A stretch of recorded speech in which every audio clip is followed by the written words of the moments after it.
Nama saya Sendiri Pangestu dari kelas 12 IPA 3 absen 10. Assalamualaikum warahmatullahi wabarakatuh. Nama saya Dimas Ahmad Satrio Wicaksono, absen 11, kelas 12 IPA 3. Assalamualaikum warahmatullahi wabarakatuh. Perkenalkan, nama saya Dwi Oktavia Ramadhani dari kelas 12 IPA 3 absen 12. Perkenalkan, nama saya Ersan Gibi Wijaya dari kelas 12 IPA 3 absen 13. Saya akan menjelaskan soal 3.3 nomor 1 yang A. Pertanyaannya, mengapa tingkat kekerasan titik didih dan titik leleh logam alkali tanah lebih besar daripada logam alkali?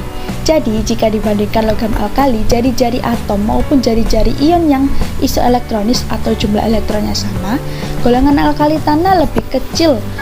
Hal ini disebabkan adanya inti golongan alkali tanah lebih besar daripada golongan alkali, sedangkan jumlah kulit elektronnya sama.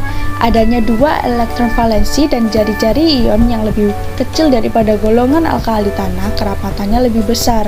Hal ini mengakibatkan tingkat kekerasan, titik didih, dan titik leleh unsur golongan alkali tanah lebih besar daripada logam alkali.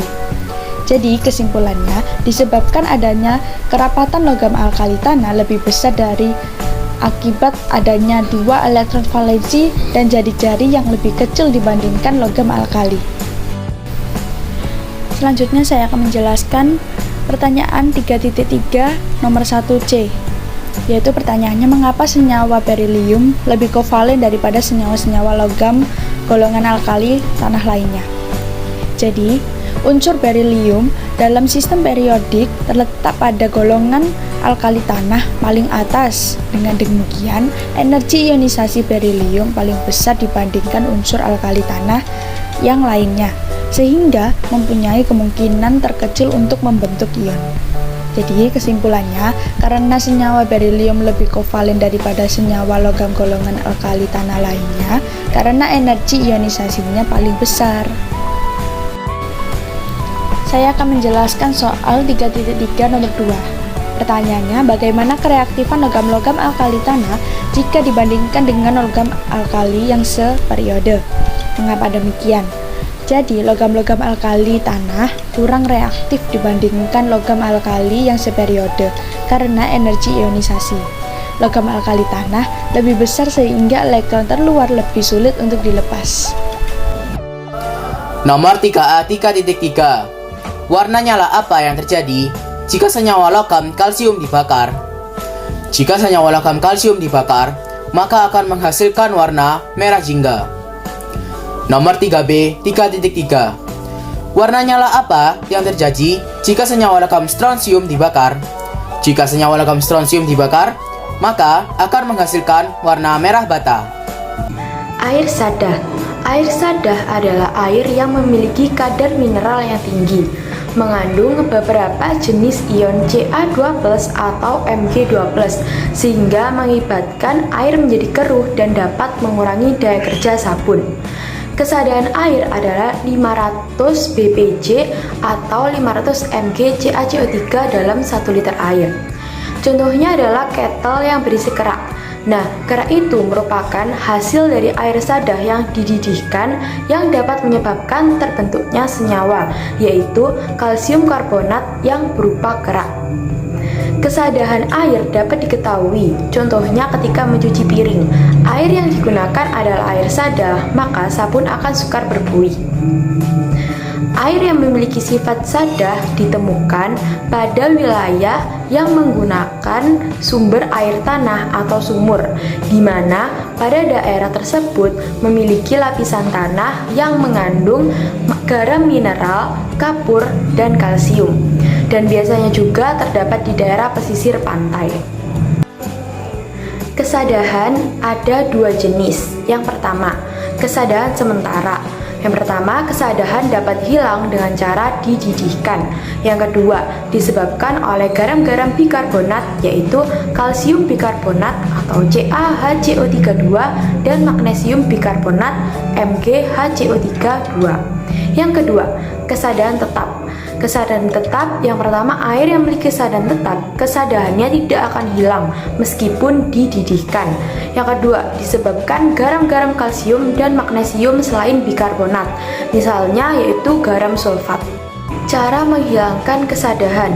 Yang pertama, menambahkan Na2CO3. Jadi ketika ditambahkan Na2CO3 ini, ion-ion Ca2+ dan Mg2+ akan diendapkan sebagai CaCO3 dan MgCO3 sehingga airnya menjadi air lunak atau lawan dari air sada. Yang kedua, dengan resin penukar ion. Air sada tetap dilewatkan melalui material seperti zeolit atau natrium aluminium silikat yang akan mengambil ion Ca2+ dan Mg2+ menggantikan ion Na+. Kerugian air sada. Yang pertama, cucian menjadi kurang bersih karena air sada menggumpalkan sabun. Jadi ketika mencuci baju dengan air sada, maka akan membutuhkan sabun yang lebih banyak karena air sada tidak dapat atau sedikit membuat sabun berbusa. Yang kedua, sabun yang menggumpal itu akan membentuk skum sehingga pakaian menjadi kusam. Yang ketiga, air sada membentuk kerak pada ketel dan pipa air atau pipa radiator. Kerak tersebut merupakan penghantar panas yang buruk dan menyumbat pipa air. Soal nomor 5. Bagaimana prinsip menghilangkan kesadaran dengan A. Distilasi, B. Osmosis balik. Prinsip penghilangan kesadaran dengan distilasi dilakukan dengan memanaskan air. Uap air yang terbentuk dialirkan melalui kondensator untuk mengembunkan kembali uap air. Prinsip penghilangan kesadaran dengan osmosis balik, aliran terjadi dari larutan dengan konsentrasi zat terlarut tinggi ke larutan dengan konsentrasi zat terlarut rendah. Karena membran semi permeabel hanya dapat dilewati oleh pelarut, maka zat terlarut akan tinggal di kolomnya dan akan diperoleh pelarut murni yaitu air. Saya akan menjelaskan soal 3.4 nomor 1 yang A. Soalnya, terangkan perihal halogen tidak ditemukan bebas di alam. Jadi, di alam tidak ditemukan dalam keadaan bebas karena unsur-unsur halogen itu umumnya sangat reaktif, terutama mudah bereaksi dengan logam bentuk garam. Kereaktifan yang tinggi dan tidak ditemukan bebas di alam diakibatkan unsur halogen juga sangat beracun dan berbahaya. Kereaktifan sendiri ialah ukuran mudah atau sulitnya suatu atom untuk bereaksi dengan atom lainnya yang berkaitan dengan mudah atau tidaknya melepas atau menerima elektron. Jadi kesimpulannya, penarikan elektron oleh atom-atom halogen berlangsung mudah sehingga golongan halogen bersifat reaktif atau dapat bereaksi dengan logam atau non-logam. Akibatnya di alam tidak diperoleh dengan keadaan bebas. Saya akan menjelaskan soal 3.4 nomor 1C. Pertanyaannya, terangkan perihal energi ionisasi halogen dari atas ke bawah semakin kecil. Energi ionisasi yaitu energi yang diperlukan untuk melepas elektron terluar dari suatu atom netral yang berwujud gas. Jika energi ionisasi kecil artinya elektron mudah dilepaskan dan begitu pun sebaliknya. Energi ionisasi halogen dari atas ke bawah makin kecil. Hal ini disebabkan karena dari atas ke bawah jari-jari atom semakin bertambah.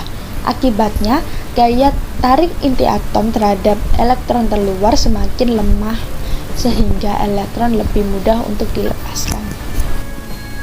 Di sini saya akan menjelaskan soal 3.4 nomor 1 yang E. Pertanyaannya, terangkan perihal jari-jari halida lebih besar daripada jari-jari atomnya. Hal ini dikarenakan halida merupakan molekul atau gabungan lebih dari satu atom sehingga jari-jarinya lebih besar daripada jari-jari satu atom. Misal, jari-jari halida NaCl2 adalah jari-jari Na yang telah berkaitan dengan Cl dalam bentuk molekulnya sehingga memiliki jari-jari yang lebih besar jika dibandingkan dengan atom itu sendiri ataupun Cl itu sendiri. Nomor 1G 3.4. Terangkan perihal berikut. Kekuatan reduktor iodin lebih besar daripada bromin, lebih besar daripada klorin, lebih besar daripada fluorin. Dari harga potensial standar, iodin memiliki harga paling kecil. Artinya, iodin mudah mengalami oksidasi. Dari atas ke bawah, unsur halida yaitu fluorin, klorin, bromin, dan iodin, sifat pengoksidasi halogen semakin besar. Maka, senyawa fluorin dapat mengoksidasi senyawa di bawahnya, yaitu klorin. Senyawa klorin dapat mengoksidasi bromin, dan senyawa bromin dapat mengoksidasi iodin. Nomor 1I 3.4. Terangkan perihal berikut. Untuk mengambil asam format, tidak digunakan pipet kaca. Untuk mengambil asam format, tidak digunakan pipet kaca karena pipet kaca mengandung silikon dioksida. Silikon dioksida ini akan bercampur dengan asam format. Asam format akan melarutkan silikon dioksida, sehingga untuk mengambil asam format tidak direkomendasikan menggunakan pipet kaca karena pipet kaca mengandung silikon dioksida. Nomor 1K 3.4. Terangkan perihal berikut. Fluorin lebih reaktif daripada klorin meskipun afinitas elektron klorin minus 3,6 V, sedangkan afinitas elektron fluorin hanya minus 3,5 V. Fluorin lebih reaktif daripada klorin walaupun afinitas elektronnya lebih rendah karena energi yang dilepaskan dalam langkah-langkah lain dalam reaksinya lebih banyak daripada jumlah energi yang dilepaskan sebagai afinitas elektron. Soal 2A. Bagaimana cara mengetahui suatu sampel mengandung iodida? Iodida adalah ion yang terbentuk ketika unsur iodin mendapatkan satu elektron untuk membentuk suatu anion I-. Untuk mengetahui suatu sampel mengandung iodida dapat dilakukan uji iod.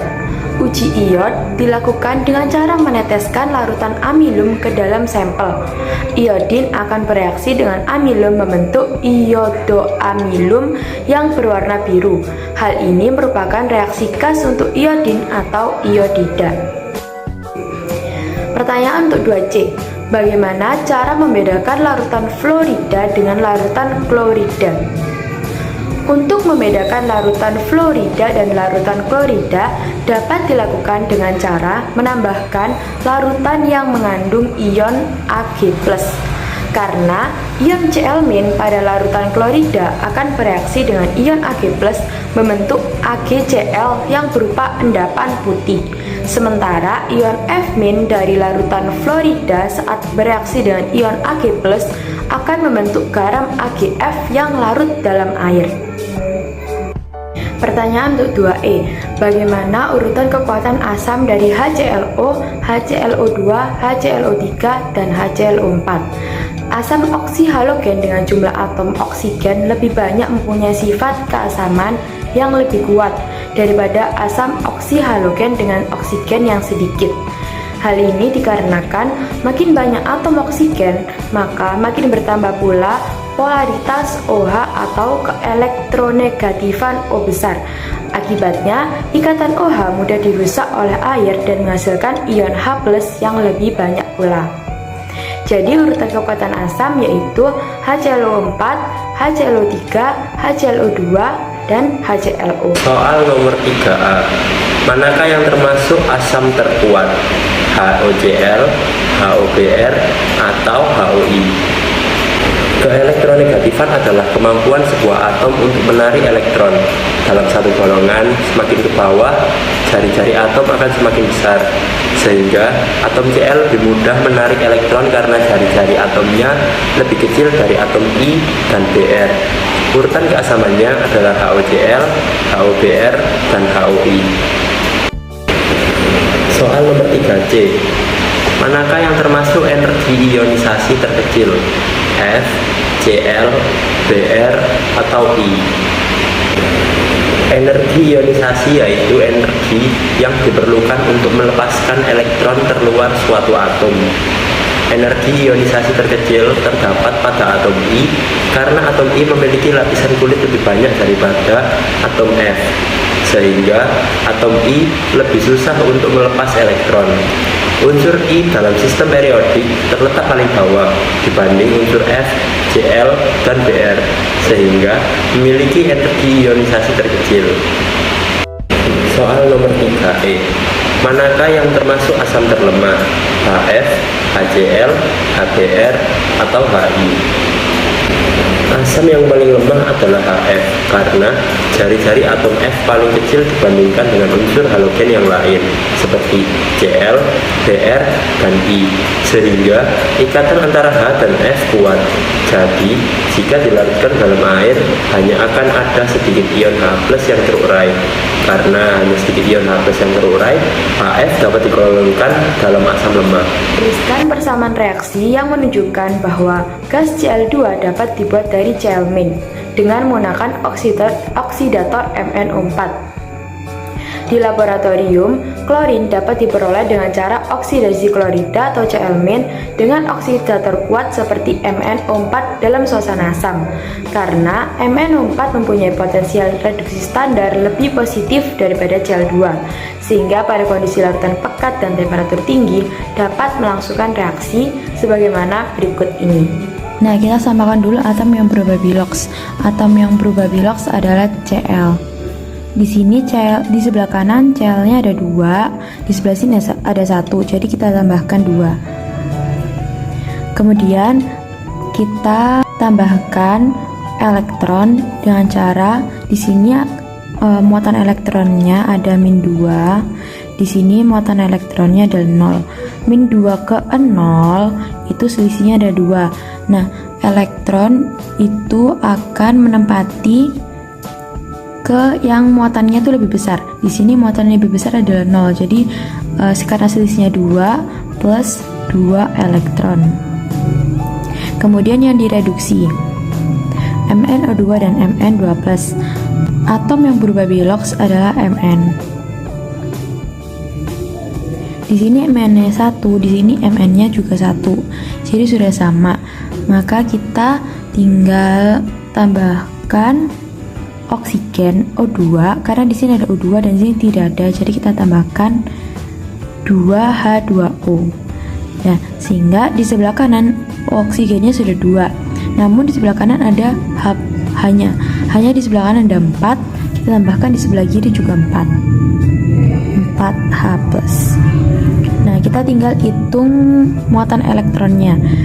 MnO2 muatan elektronnya 0, 4H+, muatan elektronnya plus 4, Mn2+ muatan elektronnya plus 2, 0. 4 dan 2 selisihnya adalah 2. Dan muatan elektron itu masuk ke muatan yang lebih besar. Muatan lebih besar kan di sini plus 4 di sebelah kiri. Jadi kita tambahkan selisihnya 2 Nah, di sini sudah 2 di sini juga sudah 2 tinggal dicoret. Nah, didapatkan reaksinya sebagai berikut. MnO2 plus 4H plus 2 Cl- menghasilkan Mn2 plus 2H2O tambah Cl2. Nah, 4H+ akan dipisah jadi 2H+ dan 2H+. Mengapa? Karena 2H+ ini akan digabung dengan 2 Cl-. Di sini dapatkan reaksinya, kemudian 2H+ ini akan digabung dengan 2 Cl- menjadi 2HCl atau asam klorida. Nah, jadi reaksi akhirnya yaitu MnO2 ditambah 2H+ ditambah 2HCl menghasilkan Mn2+ tambah 2H2O ditambah Cl2. Jadi seperti itu reaksinya. Soal nomor 4C. Tulis persamaan reaksi yang menunjukkan bahwa gas Cl2 dapat dibuat dari Cl-. Nah, di sini diketahui Cl- menjadi Cl2, maka kita masukkan ke bagian oksidasi. Kemudian kita setarakan menjadi 2 Cl- sama dengan Cl2. Terus kita tambah sisi kanan dengan 2 elektron agar ionnya seimbang. Kita lanjut ke soal. Dengan menggunakan oksidator MnO4-.